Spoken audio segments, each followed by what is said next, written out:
The rain fell in sheets. A steel-gray Chicago sky seemed to weep for the man who lay 6 feet under the cold earth. Black umbrellas huddled around the freshly dug grave like a flock of crows, and soft sobs were drowned out by the roar of the downpour. Amidst the crowd of somber black, Ethan stood apart, a ghost at his own father's funeral. He didn't have an umbrella. Cold raindrops streamed through his dark brown hair, dripping onto his grease-stained dark blue coveralls. Each drop felt like a small hammer blow against his skull, but he felt nothing. The cold outside was nothing compared to the icy emptiness inside his chest. He was an island of grime in an ocean of grief, and the looks people threw his way were sharper than the November wind whipping off Lake Michigan. They weren't just looking at him, they were judging him. The son of the respected headmaster, Richard Anderson, daring to show up on his father's final day looking like a common laborer. Ethan didn't care. He heard only one voice repeating in his head, drowning out the pastor's eulogy and the rain lashing against the marble headstones. It was his father's voice ringing with the cold fury of an oncoming blizzard. "You'll be a mechanic. Over my dead body." Those words, uttered in a fit of rage years ago, now clung to him like a fulfilled curse. He looked down at his hands, the calluses, the permanently stained fingernails that no soap could ever truly clean. This was the proof of his betrayal, the relics of his sin. He had gotten his dream, and the price was the man being lowered into the ground before him. The memory flooded back as powerful and sudden as a collision. It had started long ago, not with screams, but with reverent silence. Ethan was 14, and his world was shaped by the quiet, tree-lined streets of Lincoln Park, a world of stately brownstones and manicured lawns. It was his father's world, but his heart belonged elsewhere. It belonged to the roar of a V8 engine, the glint of chrome under neon lights, the distinct smell of gasoline and burnt rubber. Modern muscle cars, sleek imported sports cars, they were the gods in his temple. He could spend hours watching car review videos online, memorizing every spec from horsepower to torque. After school, while his friends were playing basketball or going to the library, Ethan would find his way to the back alleys behind small auto repair shops. He never dared to go in, just stood from a distance, breathing in the symphony of the garage, the zip of an impact wrench, the hiss of a grinder on metal, and the guttural cough of an engine being brought back to life. One day, an old mechanic named Gus with a silver mustache and a smile etched in deep wrinkles caught him. "Hey, kid, staring at it ain't gonna make it run," he'd said, his voice a gravelly rumble. "Get in here. Hand me that half-inch wrench." Ethan's heart had hammered. He stepped into the garage, a cave of treasures and slumbering beasts. The cold steel of the wrench in his hand felt like a handshake with destiny. From that day on, he knew this was where he belonged. But at home at 24 Willow Street, the air was different. His father's world, Richard Anderson's world, was one of order, discipline, and reverence for the intellect. He was the headmaster of the prestigious Northwood Preparatory Academy, a man who believed the pen was mightier than any tool, and that a well-educated mind was humanity's greatest achievement. His study was his sanctuary walls lined with leather-bound books, the air smelling of old paper and polished mahogany. For him, Ethan's future was mapped out as clearly as a geometry-proof graduate from Northwood attend an Ivy League university and become a scholar, a professor, a successor to his intellectual legacy. The conflict began quietly. Grease stains on Ethan's jeans, the faint smell of motor oil on his shirts. His father's eyes narrowing as his son came home, hands dirty and eyes shining with a passion he couldn't comprehend. "You were at that garage again, Ethan?" He'd ask, his voice edged with disappointment. "Just watching Dad." Ethan would mumble. "Gus is working on a '67 Mustang. You should see it. It's a real beaut." "Beauty?" his father would scoff. "I see filth. Your future is in these books, son." He'd tap a stack of papers on his desk, not under the hood of a pile of scrap metal. Ethan would lower his head, but inside a fire had been lit. "Yes, that's exactly where I want to be," he'd think. At night, lying in bed, he didn't dream of university lecture halls. He dreamt of opening his own performance tuning shop, Anderson Performance Tuning. A state-of-the-art garage as clean as a laboratory with the latest diagnostic equipment. He wouldn't just fix cars. He would perfect them. He would take powerful machines and make them stronger, faster, better. The dream was like an engine being built in his soul, growing more powerful each day. And he knew with a terrifying certainty that one day, its roar would shake the foundations of this house and bring him face to face with the one man he simultaneously wanted to make proud and was terrified to disappoint. The thud of a clump of dirt hitting the coffin lid pulled Ethan back to the present. The rain had softened now, just a misty veil. The pastor had finished his sermon. People began to move, a murmur of condolences and awkward hugs. His mother Sarah was flanked by aunts and uncles, her face drawn and pale beneath a black veil. Her eyes met Ethan's, a look that held both love and exquisite pain before she was swept away by the crowd. Ethan remained rooted to the damp earth. His father's curse had been fulfilled cruelly and literally. He had stepped over his body to get to his dream. And now, standing at the summit of that tragic victory, he had never felt more alone or more of a failure. The house at 24 Willow Street had never been so quiet. It wasn't a peaceful silence. It was heavy, suffocating, thick with the scent of white lilies from the sympathy arrangements and burnt coffee. Guests moved through the familiar rooms like ghosts, their voices muffled into respectful whispers. Ethan felt every eye on him as he followed his mother through the threshold. His coveralls, now dry but still bearing the faint smudges of grease, were a fabric and stain insult in this sanctuary of books and academia.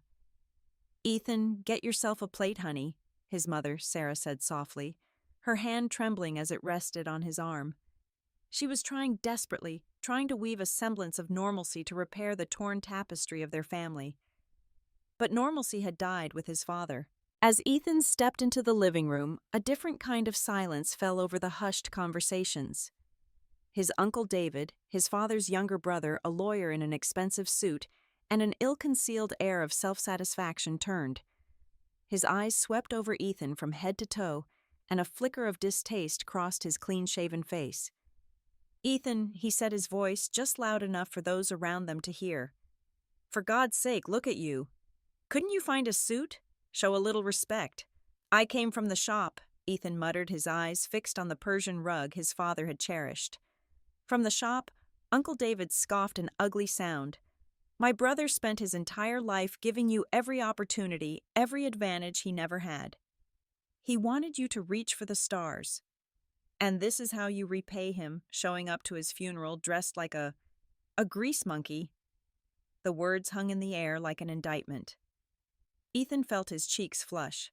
He lifted his head, about to retort, to say that his work was honest, that he was good at it, that he had made a name for himself.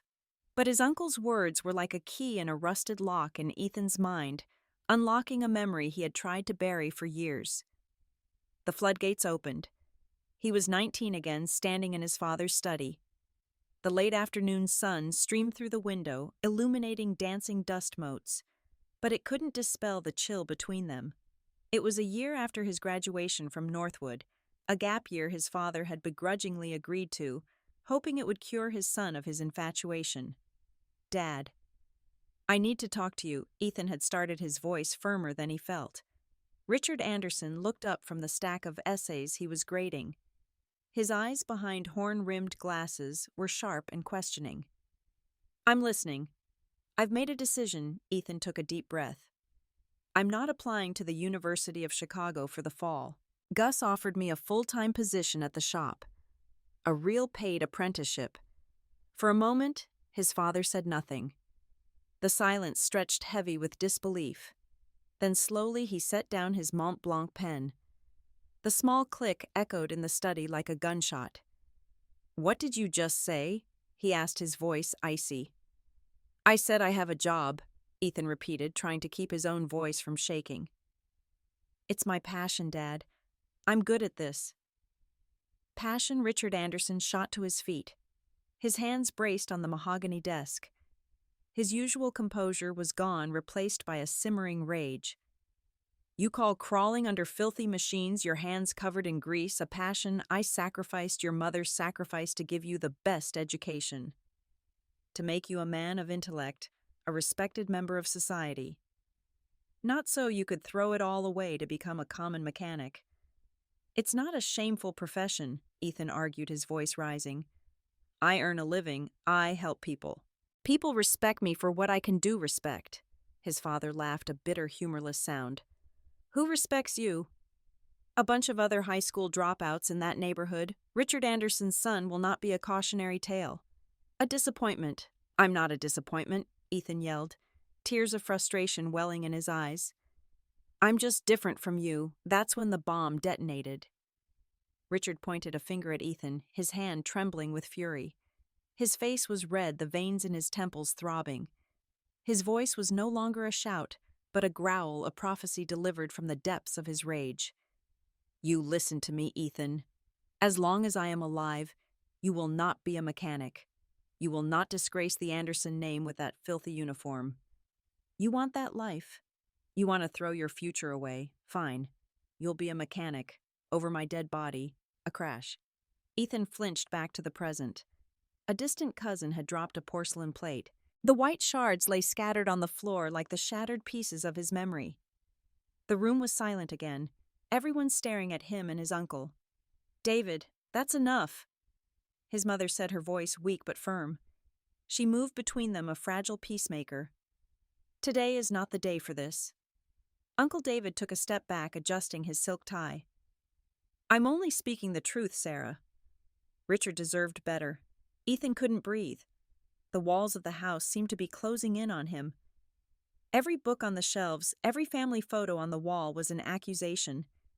He looked at his mother, at her tear-filled eyes, and saw the conflict there, love for her son and loyalty to her dead husband.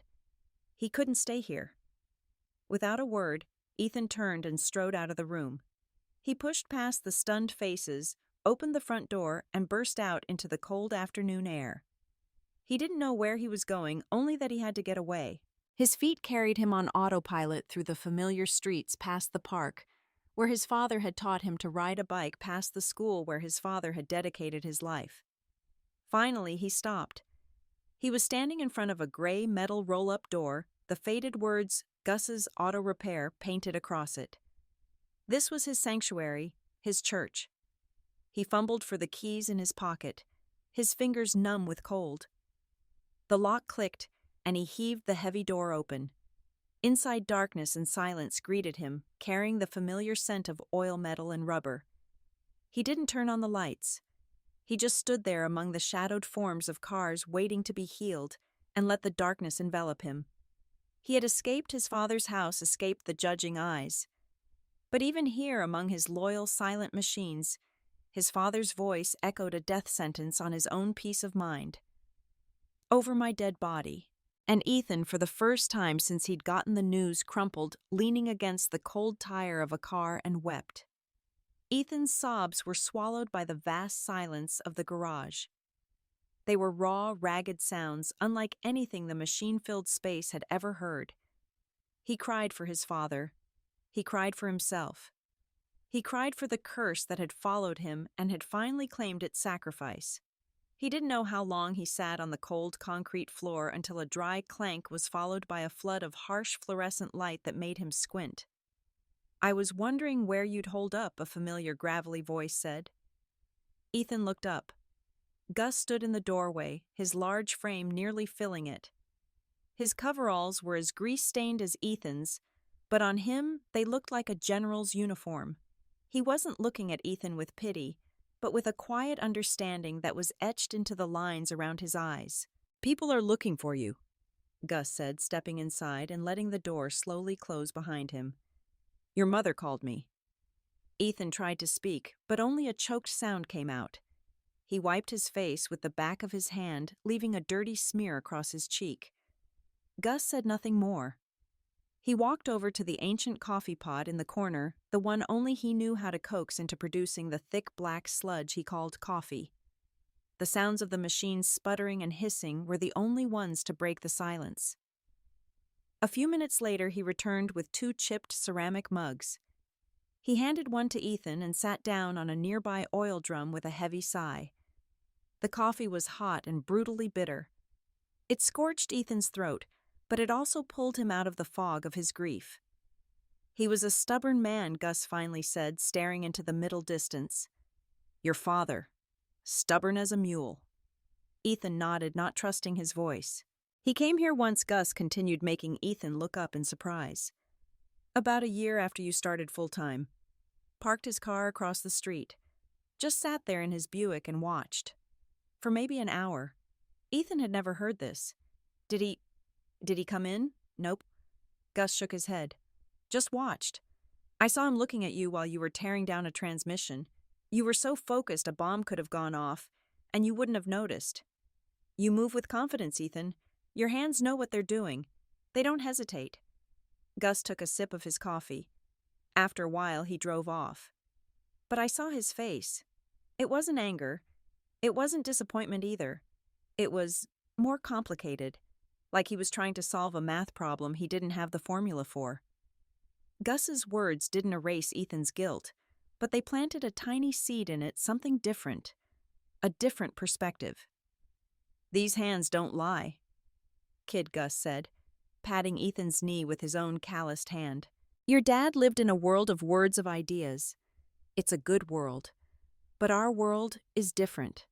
It's a world of tangible things, of metal and spark and problems that can be solved with knowledge and the right set of tools. He just didn't speak your language, that's all. But that don't mean he wasn't trying to listen. They sat in silence for a while longer, Gus's solid presence an anchor for Ethan in the storm. Finally, Ethan got to his feet, his body aching from the long time on the floor. I have to go home, he said, his voice clearer now.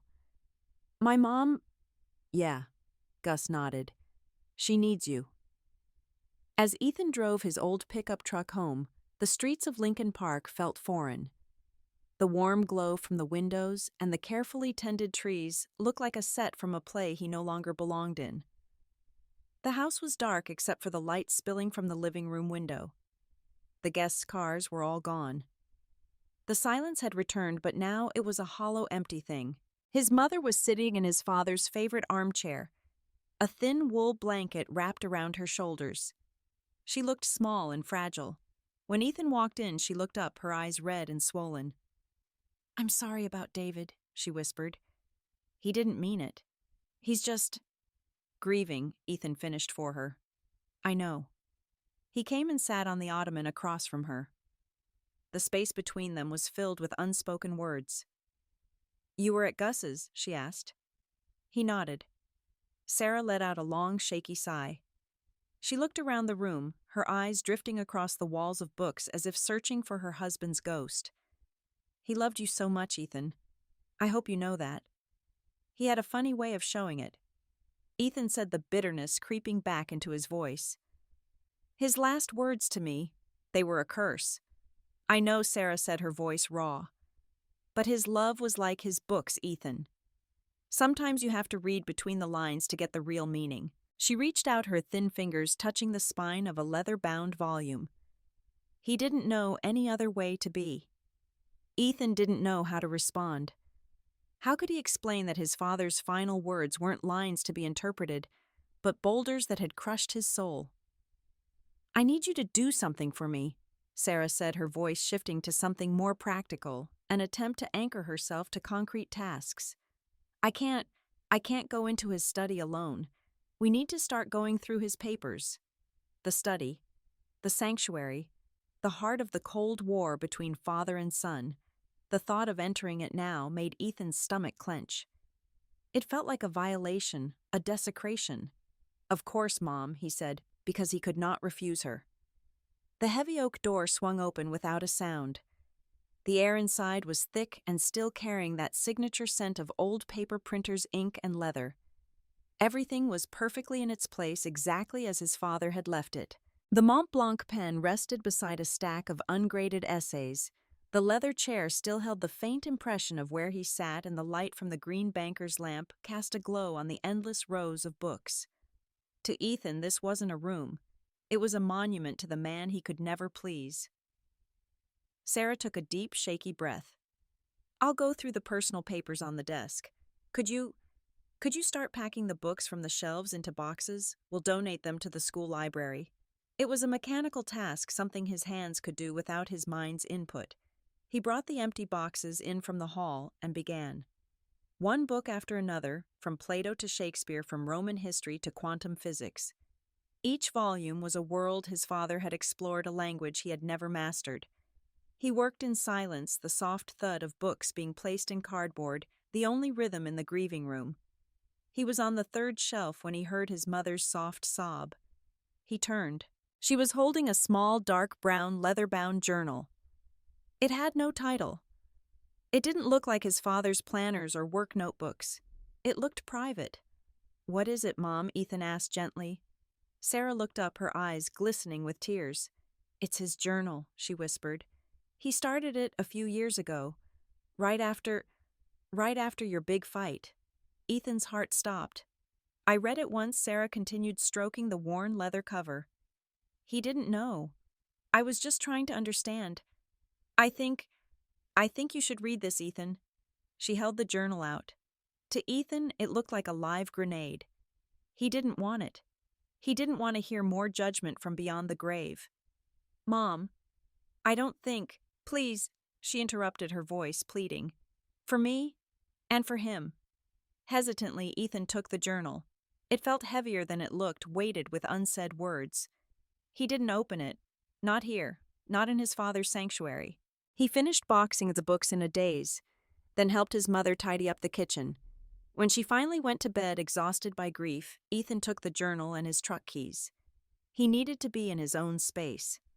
Under the cold fluorescent lights of the garage, Ethan sat on a stool, the journal on his metal workbench next to a disassembled carburetor. The contrast was stark, his father's world and his finally meeting. With hands that were still faintly greasy, he carefully opened the book. His father's handwriting was like the man himself, precise, angular, and severe. The first entry was dated the day after their fateful argument. October 12th. "Today I failed as a father. Ethan has officially rejected the path I have spent his life laying for him. He has chosen grease over ink, the noise of machinery over the dignified silence of a library. My anger was monstrous. I said things, irrevocable things. I saw the hurt in his eyes, but my pride, my fear of his wasted potential overrode it all. I have built a wall between us today. I only fear I do not know how to tear it down." Ethan had to stop gasping for air. He had expected condemnation, disappointment. He had not expected regret. He flipped through pages, entries about work at the school, musings on literature. Then he stopped at another entry about 6 months later. April 22nd. "I did something today of which I am not proud. I drove to that garage. I watched Ethan from a distance. He was working on a complex engine, his hands moving with a certainty and an efficiency that was startling. There is a methodology to what he does. It is not chaos as I imagined, but a different kind of order. The order of physics, of mechanics. The logic of an engineer, not a philosopher. For the first time I wondered if I have been blind, seeing only the grime and not the skill." Ethan's heart hammered against his ribs. Gus had been right. His father had been there. He read on, turning page after page. The journal chronicled an internal battle. His father documented small successes of Ethan's he'd heard about through Sarah, compliments from Gus, the respect Ethan was earning in his field. Woven between the lines were quotes from Marcus Aurelius and Seneca about pride and acceptance. His father was trying, in the only way he knew how, to make sense of his son, to translate Ethan's language into his own.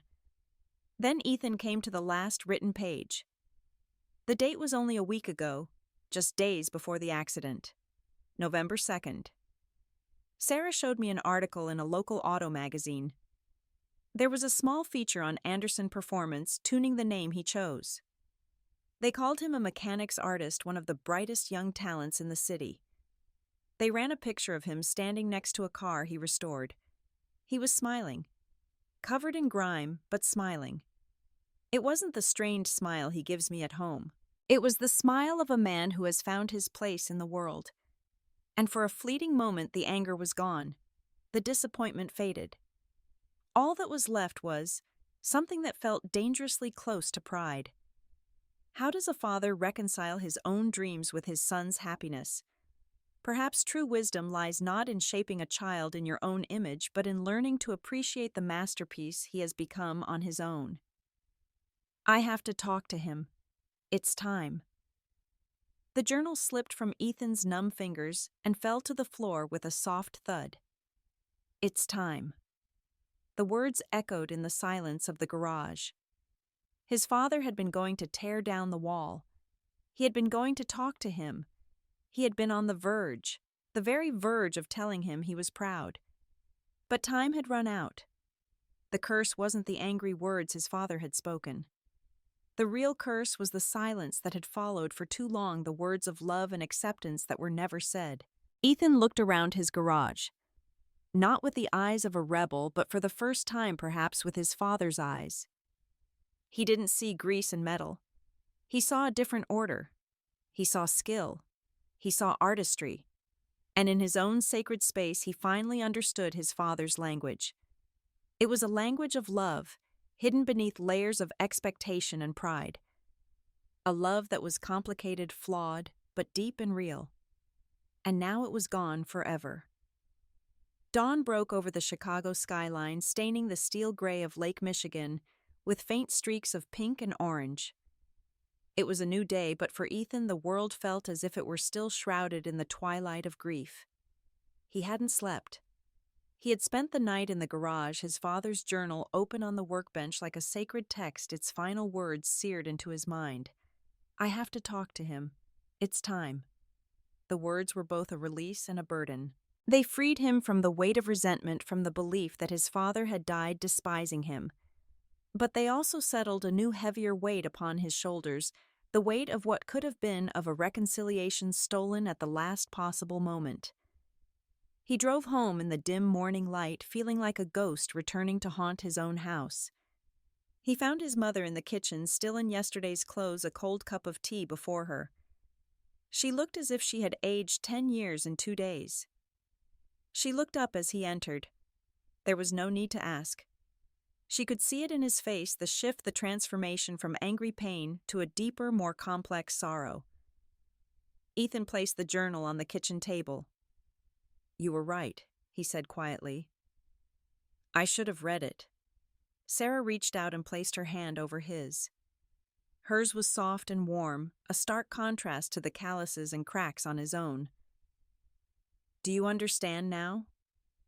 Ethan nodded, a lump forming in his throat. I understand. The funeral was over. The guests were gone, and the house settled into a new, hollow routine. The next few days were a blur of paperwork, phone calls, and long silences. Ethan spent his mornings at home with his mother, helping her sort through affairs and deal with the grim logistics of death. But every afternoon he was drawn back to the garage. It was no longer an escape. Now it was a place to connect. He didn't just fix cars. He worked with a new focus, a new purpose. Every part he cleaned, every engine he tuned was a silent prayer, a dialogue with his father's ghost. He tried to see his work through his father's eyes, to find the order in the complexity, the beauty in the function. He realized that they had both in their own ways been builders. His father built minds. He built machines. Both sought perfection, a harmony from disparate parts. About a week after the funeral, working late on a stubborn electrical problem in a vintage Porsche, Ethan found himself stuck. He had tried everything, checked every diagram, but he couldn't isolate the source of the fault. Frustrated, he leaned back against his workbench and rubbed his tired eyes. And then a thought came to him. The logic of an engineer, not a philosopher. He thought about his father, how he would have approached a complex problem. He wouldn't have just dived in. He would have stood back. He would have broken it down into its smallest components, examined every assumption, eliminated the impossible until only the truth, however improbable, remained. Ethan looked at the car with a new perspective. He didn't just look at what was wrong. He started thinking about what was right, how the system was designed to work. He started thinking like his father. He took a clean sheet of paper and a pen, and he began to map out the logical flow of the circuit one connection at a time. He didn't rely on memory or the manual's diagram. He traced the path of the electricity methodically the way his father would have diagrammed a complex sentence. And then he saw it. A tiny detail, a contradiction in the logic that all the diagrams had missed. A ground wire had been misplaced during a previous restoration, creating an intermittent feedback loop that only occurred under specific conditions. It wasn't a broken part. It was a flaw in the system's philosophy. He made one small change, moved a single wire. He got in the driver's seat and turned the key. The engine roared to life perfectly, a steady and powerful hum. Ethan sat there listening to the purr of the engine, and for the first time in days a real if shaky smile touched his lips. He hadn't just fixed the car. He had bridged the two worlds. That evening he went home to find his mother in the study, holding one of his father's books. "I was thinking," she said, her voice thoughtful. "We shouldn't give all of these away. We should keep some, to remember him by." "Yeah," Ethan agreed. "I think so too." He looked around the room, no longer feeling like an intruder. It wasn't a monument to his failure, but a part of his inheritance. The inheritance of thought, of logic, of the pursuit of knowledge. "Mom," he said, an idea beginning to form. "Could I take a few things from here? For the shop?" Sarah looked at him, surprised, and then she smiled. "Your father would have liked that."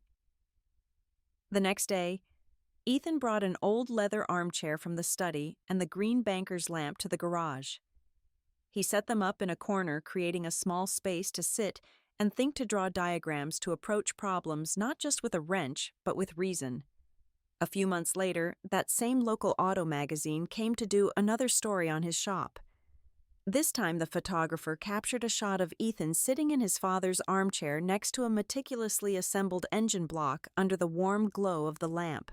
Repair manuals and engineering blueprints were laid out next to a few of the leather-bound philosophy books he had brought from the study. In the article, they called him the mechanic philosopher. When the article came out, Ethan took a copy to the cemetery. It was a clear spring day, new buds showing on the tree branches. He knelt beside his father's marble headstone, which was engraved with the words, "Richard Anderson, educator, husband, father." He laid the magazine down on the grass. "I'm doing it, Dad," he whispered to the gentle breeze. "I'm walking my own path. But I'm not walking it alone. You're here with me. You taught me how to think. I'm just applying it to gears and pistons." He traced the engraved letters. "Father." The curse was broken, not by erasing the angry words, but by understanding the love behind them.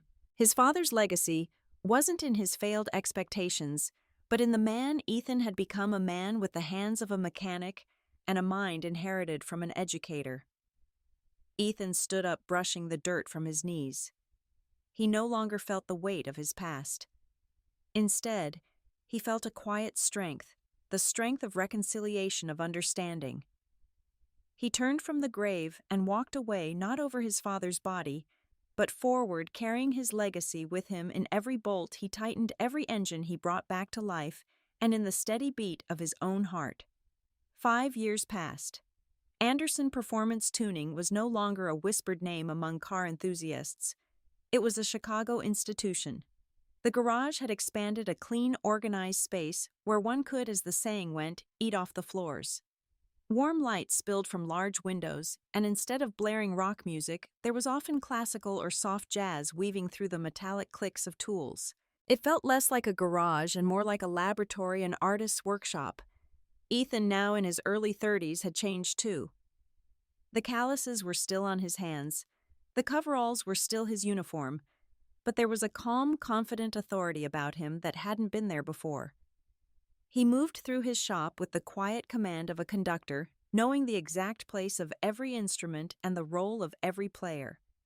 And today his orchestra had a new member who was playing out of tune. Damn it, no. No. The cry of despair came from the restoration bay. Ethan put down his micrometer and walked over. Leo, the 18-year-old apprentice he'd hired last month, was standing frozen staring at the fender of a 1967 Corvette Stingray. The car was the shop's pride and joy, painted a flawless marina blue. Or it had been. Now a long, ugly white arc scarred the gleaming paint where Leo's wrench had slipped. The blood had drained from Leo's face. He was a kid from the South Side, full of passion, but also a deep-seated insecurity. He had a natural talent, but he was always in a hurry, always trying to prove himself. Ethan saw a 15-year younger version of himself in the boy's terrified eyes. An initial flash of anger surged in Ethan's chest, a reflexive response to the carelessness that had marred a piece of art. He could feel the harsh words bubbling up. "Can't you be more careful? Do you have any idea what it takes to repaint this?" Words that sounded like his father. But then he took a deep breath, and the image of a leather-bound journal entered his mind. My pride overrode it all. He walked up beside Leo, looking not at the scratch, but at the boy's face. "Talk to me," Ethan said softly. I was tightening the last bolt," Leo stammered, his voice trembling.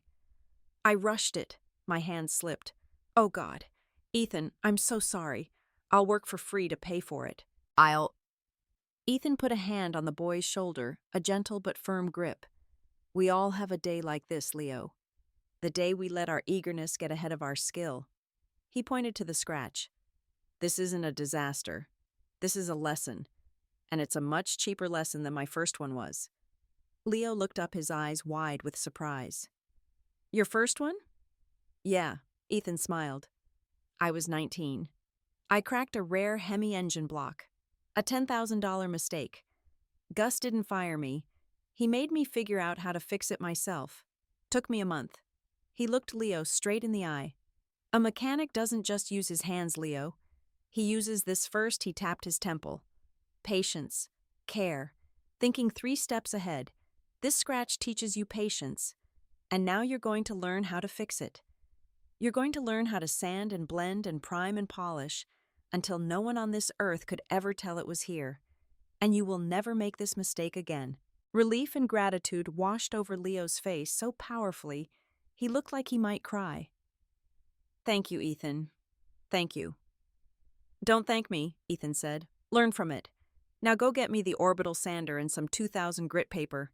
As Leo hurried to do as he was told, Ethan walked to the corner of the shop where his father's leather armchair sat. He sat down, picking up an old copy of Seneca that rested on the small table beside it. He didn't read it. He just held it, feeling its weight in his hands. He wasn't just building cars. He was building people. The office door opened, and his mother walked in carrying a lunch basket, as she did most Fridays. She had found her smile again. Over the years, the lines around her eyes now creases of joy, not sorrow. Her eyes went from Ethan to Leo, who was now listening intently as another mechanic explained the art of feather sanding. "I see you're yelling at that poor boy for scratching your pretty car," she said, a playful glint in her eye. Ethan chuckled. "Not yelling. Let's call it instructive discourse." Sarah set the basket down. She looked around the garage, at the order, at the gleaming machines, at the young mechanics working with focus and respect. She looked at the armchair and the books. She put her hand on Ethan's shoulder in exactly the same way he had done with Leo.